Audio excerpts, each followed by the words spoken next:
I've been knocking my head. How did they get so much in such a small travel trailer? Well, let's go check it out. Welcome to HBRV Lifestyle. They call me the Honey Badger because I give it to you straight and transparent about the RV business. This is the Northern Spirit by Coachmen 1943 RB.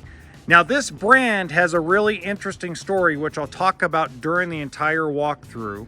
If this is the first time that you have seen one of my walkthrough videos, I take about 5 to 10 minutes to walk around the whole unit, talk about the entire thing. There's no special cuts or editing or special effects or sound effects. We're just gonna have a good time talking about it. First off, one of the things I wanna notice or tell you is that it does have the power tongue jack. It has two 5-gallon propane tanks, spare tire, and room for two group of 24 12-volt batteries. Now, what really pisses me off about this trailer is the underbelly storage. This underbelly storage is pathetic. Now, the reason why it's pathetic is because of what their vision is for the bedroom, and we'll go over that a little bit later. But to me, you've taken out the whole purpose of having a wide, taller basement storage type of thing with a travel trailer. Now, one of the great things about this travel trailer is the weight. The GVWR is 6,500 pounds. This means a Toyota Tacoma, a Ford Ranger, a Chevy Colorado, a GMC Canyon, hopefully I got that right and didn't invert it, can tow it, and it's less than 4,900 pounds at 4,896 pounds. Total length is 24 feet. So that's one of the shortest dual axle travel trailers with a slide. Not the, but one of the. Now, I do like where the water tank fill is because that really is helpful, especially if you're filling up at a gas station, trying to conserve your weight as you're going down the freeway. If you've done it before where it's in the rear of the coach, you know why that's disturbing. If you don't, I'll direct you towards a video. I talk about that at the end, okay? You got your city water connection, you got your outside shower, black tank flush, all normal stuff with travel trailers nowadays. They even add the little dog leash little thing. That's what Coachmen and a lot of Forest River does. Now, one of the stories behind this used to just be called the Coachmen Spirit. It came out right as COVID hit. When COVID-19 and all the lockdowns hit, this brand was just launching. And it was called Just Spirit. And I liked it better. I liked it, it ran off the tongue better, Coachmen Spirit. Now, I do like the wide axles for balance. I do like the old school steps. I know a lot of people like the fold-in steps. I'm still a fan of these, only because I deal with them all day. So it's real easy to move a lot around and fold those in and just hop in and out of the coach as I need to. So that's the reason why. Big power awning, outside speakers. But anyway, the reason why they had to change their name to Spirit is they got sued. They got sued by Winnebago because Winnebago calls a motorhome Itasca Spirit, or now Winnebago Spirit. So there was copyright infringement on it. So they had to change the name to Northern Spirit. You got recliners with cup holders. These are the manual ones. So we're going to sit down. We're going to pull the string. And voila, we got a recliner on each side. And it's directly across from the TV. You got lots of space around, including the bar stools. So you can have 4 people in here sitting around, talking, having a good time. Usually when you're buying this, you're not going to have the grandkids or the kids go with you. This is you guys having fun. Grandkids can go sleep in a tent.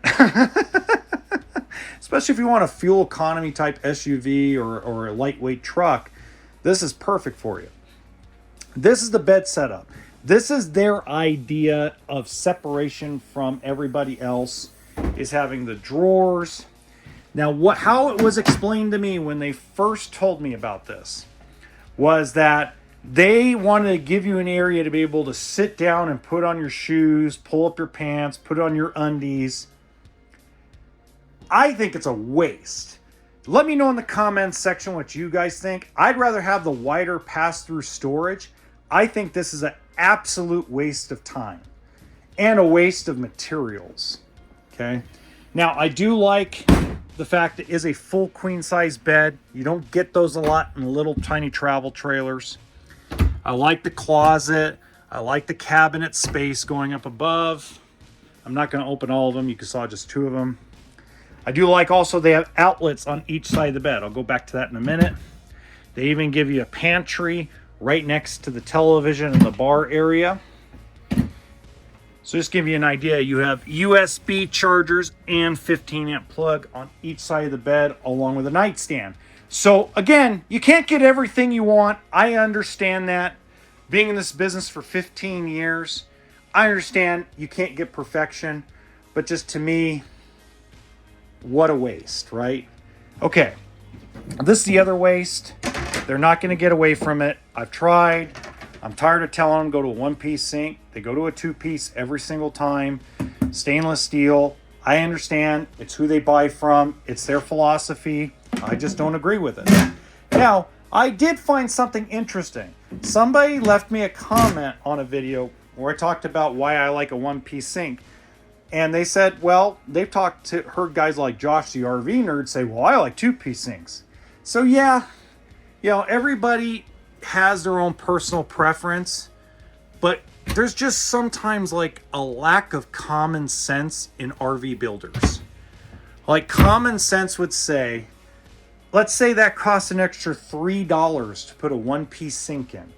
You're going to satisfy more people doing that than you are doing the 2-piece. 3-burner stove. This has become very much a standard and staple in the business. Small little oven for like cookies and little pizzas. Drawers, really nice. They come in and out really nicely. They latch and close properly as well.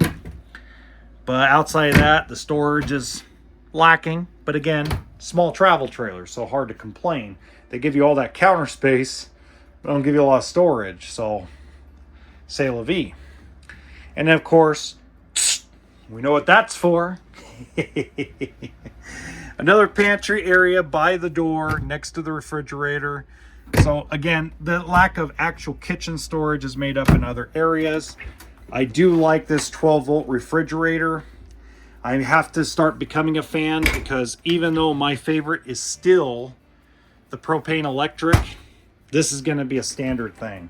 I'm going to do a video at the beginning of the year that explains some interesting stuff that might blow your mind. Stay tuned for that. In fact, if you like this video and you want to be notified when I do other cool little videos like this and about the business, subscribe to the channel. And don't forget the like button. Decent bathroom. It's not great. It's small. You really feel, I feel claustrophobic. So I sat here when I got this trailer and it's like I move around, sorry about the little Blair Witch, and I feel like I'm in a sardine can. So that's how they get so much in a little trailer. They shrunk the bathroom and grew everything else. And again, there's different strokes for different folks, and that's the real truth behind it. Now, in the top right-hand corner of this video, you're going to see another small, lightweight travel trailer that I filmed that I think you're going to find interesting.